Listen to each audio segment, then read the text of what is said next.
Hey there, Riverica here, reporting for duty on a trigger. Thank you so much for shuffling states of emergency into adoption spirit with me and steering clear of danger. Heartily, we are grateful. In this session, we are seeing what Mars in Gemini sextiling Chiron in Aries at 13 degrees has to tell us. And that is happening on the 11th of February, the same day that Mercury moves into Aquarius. So yeah, let's see. Before we jump in, some disclaimers. I am not a doctor, lawyer, therapist. I'm a fortune teller, so what I offer is no substitute for those services. Furthermore, what I share does not dictate your future, only your intentions and actions do. So please use your gift of discernment before deciding what to gather and take away. And of course, take only what resonates and blow like a kiss the rest to the universe for cosmic composting back into beauty. Heartily, we are grateful. And this reading is intended for fun and games, for shits and giggles, for entertainment, for flexing our minds and hearts and souls and spirits and intuition. And at the least, I hope to cause harm to none, and at the most, I hope I may assist you on your healing path to live the life that you want to live. And so, let's see. I shall introduce our helpers. I've lit candles for Mother Earth and Father Sky, the homeless, those that kick them out of the homes, the neighbors, the passers-by, even those working against our spiritual progression.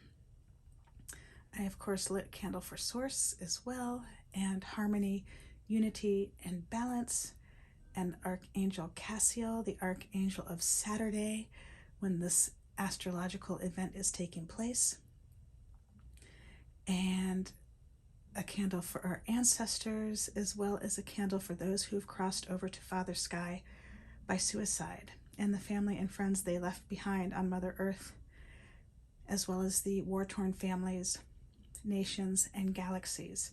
And we thank Source for helping us all adopt success, transmuting these violent cycles into love. Heartily, we are grateful. And I also have brought out 6 decks of cards with different crystals. And I have my wooden dice, my wooden dagger wand, my other wooden wand to help buoy our spirits, and some ruby zoisite. I think it's also known as analite. I'm not sure I'm pronouncing that correctly. And my mini crystal ball, my peace flag gifted to me by a beloved friend, and the world map, the jellyfish light, the Tibetan bell kit, and this ruby zoisite. Did I show you how beautiful it is? It's very special. Thank you for being patient with me as I'm learning how to navigate the focus.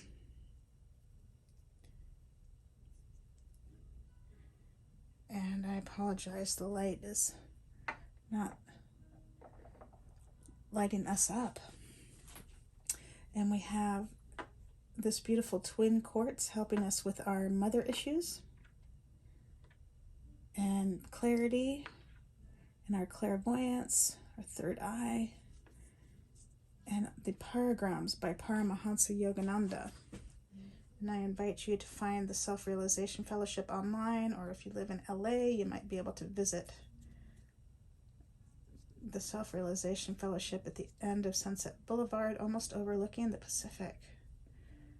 And they have a beautiful grounds there with a pond, a memorial to Gandhi, where some of his ashes are, and a beautiful temple. And you can take in a service, and you can also, afterwards or before, pick up your own paragrams, maybe even The Autobiography of a Yogi by Paramahansa Yogananda. You may also be able to find those online. You might even be able to find the Autobiography of a Yogi online for free. I'm not quite sure.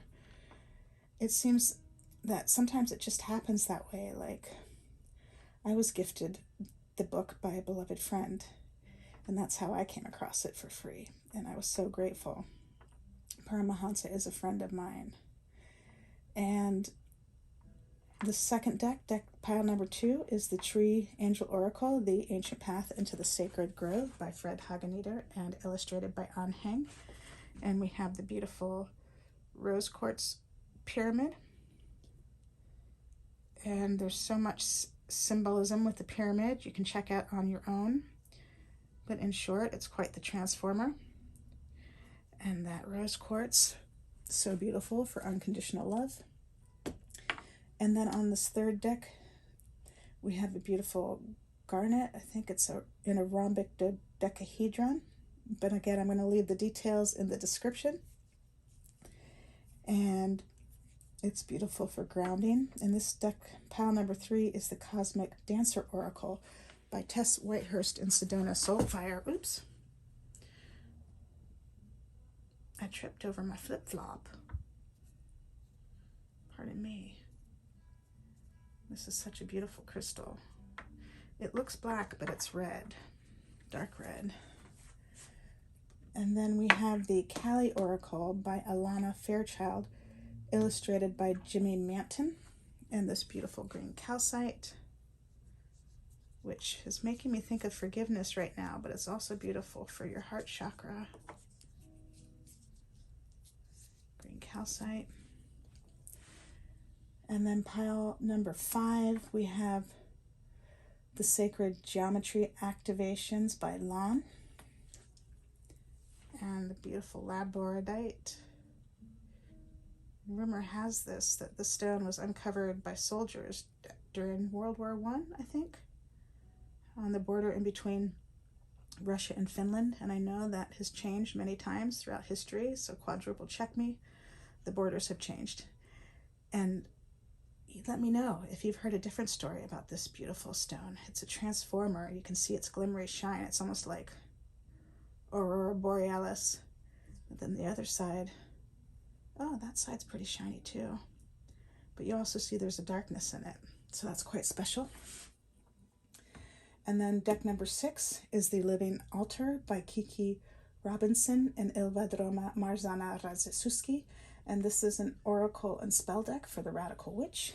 And on that we have the Merkaba, Shungite Merkaba. And Merkaba has also some excellent metaphysical properties as well as Shungite. And I invite you to look those up on your own.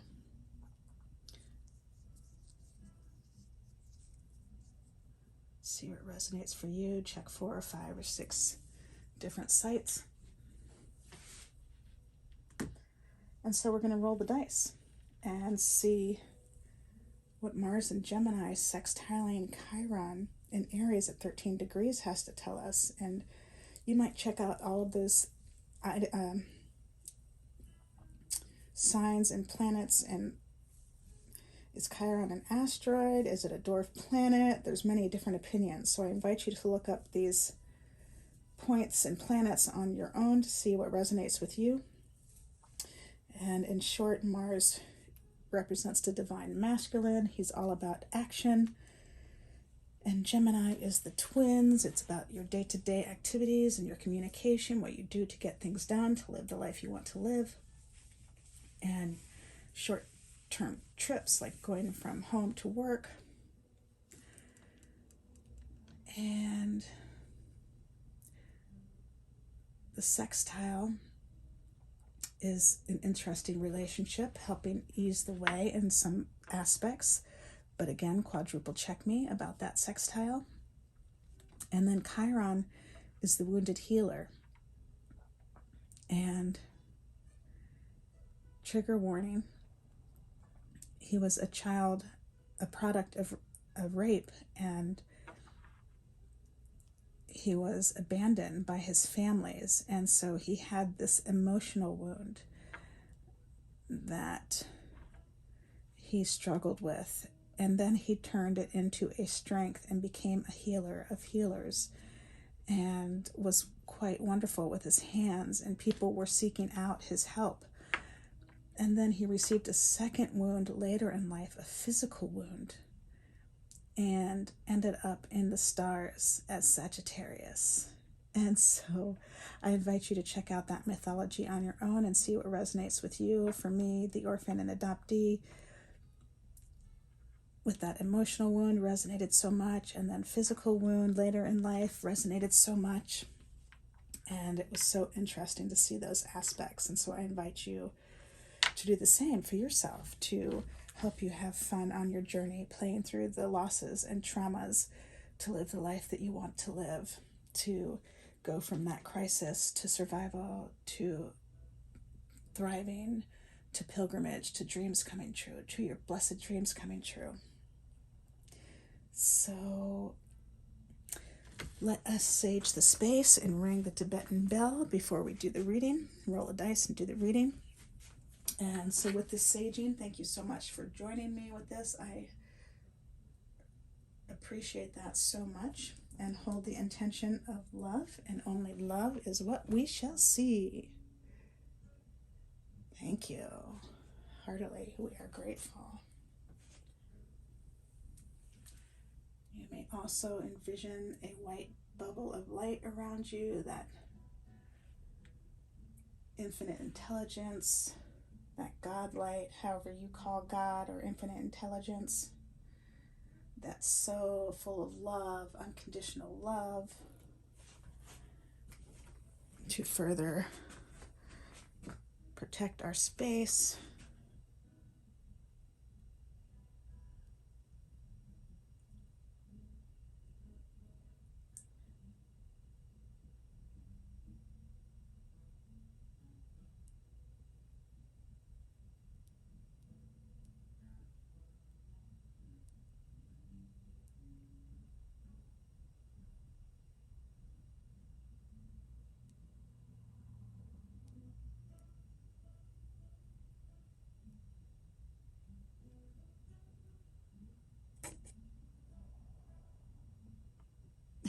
Oopsie. I just smudged my sage.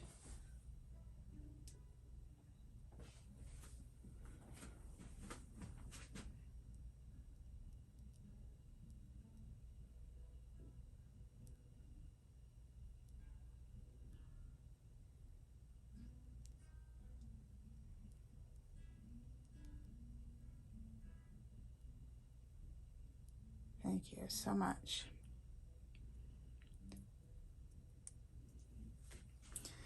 And I enjoy ringing this Tibetan bell and saying the bell mantra from Thich Nhat Hanh. He is passed on to Father Sky, but you may find more about him online. I do believe it's the Plum Village. And I am going to ring the bell, so please adjust your headphones and your ears so your ears remain safe. And here we go. Mind, body, speech in perfect oneness. I send my heart along with the sound of the bell. My ears awaken from forgetfulness and transcend all anxiety and sorrow. Om. Peace. Shanti. Thank you.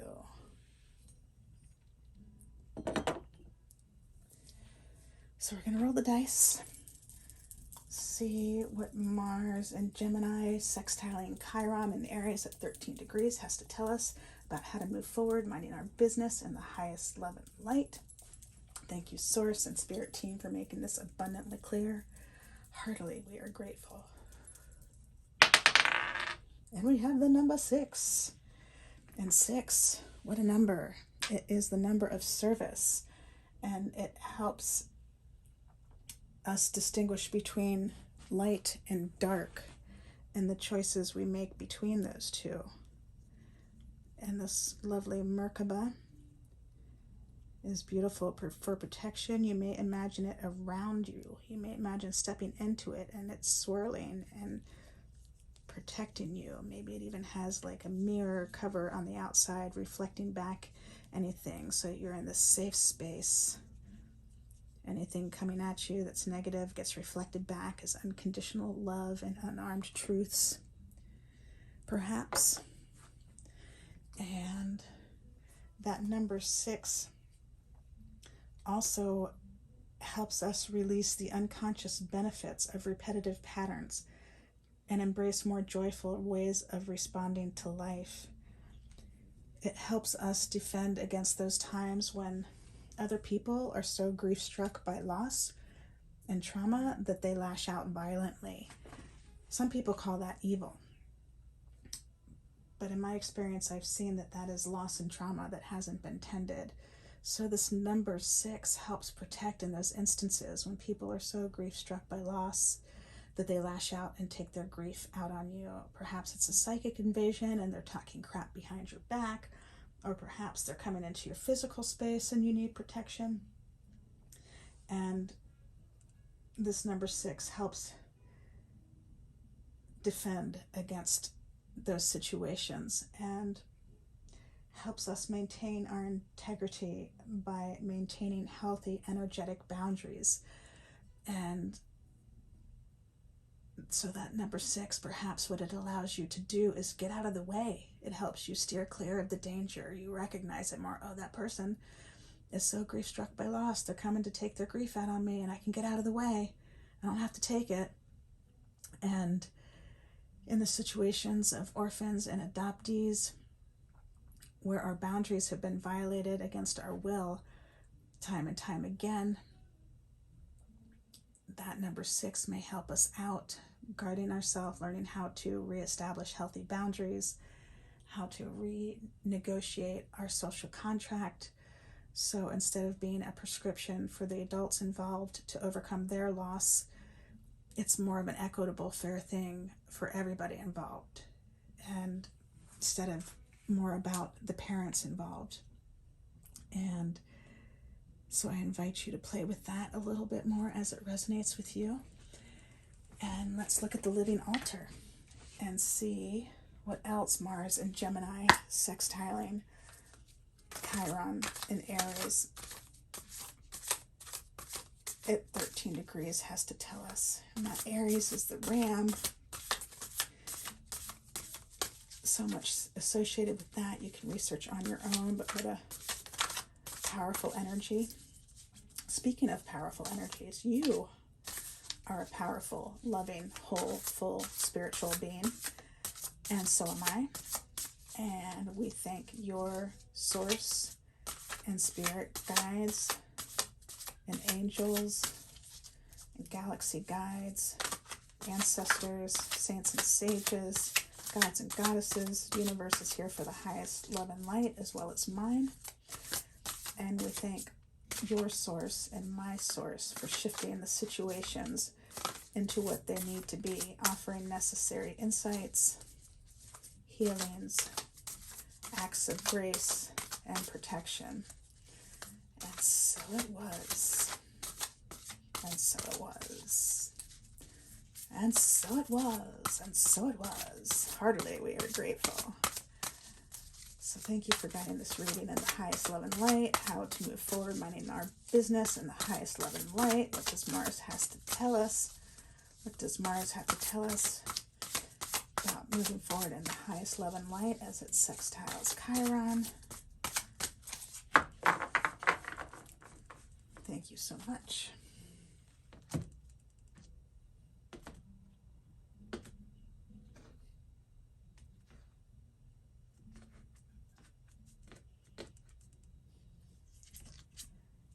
And we have the balsamic moon. Oh, how beautiful.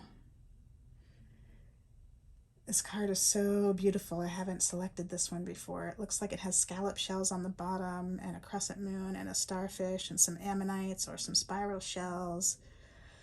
And you can listen to Altars Up Witches podcast by Kiki and Ilva on the forums that you find podcasts. You also may find The Living Altar, them at The Living Altar on Instagram to learn more about this deck of cards. You may also listen to the Romanistan podcast, the Halloween episodes, hosted by Paulina Verminsky and Jessica Reedy, where they share a session. They host a session with Ilva and Kiki about and a spooky story about the making of these cards comes up. So you may be interested in that, those different podcasts, and I'll leave those links or details in the description. So let's see what the balsamic moon has to say, helping Mars speak up about what we need to do to mind our business in the highest love and light, as Mars and Gemini sextiles Chiron in Aries at 13 degrees. And there's 3 parts to this. There is the witch's wheel correspondence, there is the spell, and there is the guiding message. So I invite you to get comfortable for the reading, and you may choose to read the spell multiple times, 4, 5, 6 times, to help it sink in. And this spell appears to be a longer one, so I've been in the habit of reading it 4 times, but in this instance I'm going to read it once and leave it up to you if you want to read it again and again and again to help with that spell. So the first part, witch's wheel correspondence. Earth, winter, north, elderhood, soul harvest, midnight, boundaries, identity, relationship, and resource. Super sweet, especially after what we were just talking about. And those boundaries, and the relationships, and the identities. So the spell, here we go. I rejoice in the heartbreaks of moments past and embrace their release, emboldened by the ecstatic gift of sacrifice. I expand into new depths of my capacity to build, to destroy, to be broken, to rise, and to build again. I surrender to the space between that was and what is becoming. I allow this space to neutralize my regrets and normalize nostalgia. I affirm that I am free from the pain of past heartbreak and the obligation to past success. As what I have co-created is devoured by the hunger of the world, I now realize what it is to sacrifice. To continue forward with hope, I must release the names I have answered to in the past. My sacrifice is the foolish surrender of moving on. Soul tired and sacred, I am showered in the blessings of wisdom. Raw and formless, I am cloistered by the beauty of death. I find sanctuary in completion. I rest in the graveyard of my memories. I am comforted by the glimmering possibilities whispering through my dreaming. Wow, that's super intense, especially for the adoptees and orphans that have been dismantling the adoption fairy tales, dismantling the old earth, and rebuilding a new heaven on earth. That is super sweet assistance. Thank you so much, The Living Altar. Thank you so much, Kiki and Ilva. Heartily, we are grateful. And the guiding message: rest while the void emerges. There are winds of change stirring. Where will they take you? Turn from what was. Move towards potential. That's pretty deep. That's pretty deep. Very special message, especially for the orphans and adoptees that have been rebuilding. And on the bottom, we have a beautiful spell card that does not have words. So I'm going to hold this here for a moment and let you vibe on that and see what comes to you. And you may feel free to pause it if you need to just sit with it.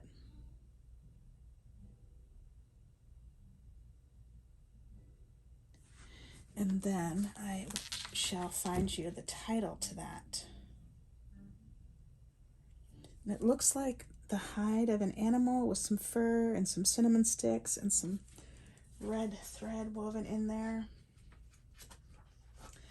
That's interesting because I found on our walk today a partial, I think it was a head. It was like half of a face, a nose, and a sharp tooth. I think it was part of a bird's lunch. We have some big birds around here. And let's see. That card is called Adolescence. So you may vibe on that, and you may meditate on that, you may journal on that, as well as the Witch's Wheel correspondence for the balsamic moon. And see what else Mars in Gemini sextiling Chiron in Aries at 13 degrees has to tell you. So that is your reading for this session and that astrological event that is happening on the 11th of February 2023. And thank you so much for helping me breathe life into adoption spirit magic. Heartily, we are grateful. Until next time, ciao for now. I love you all.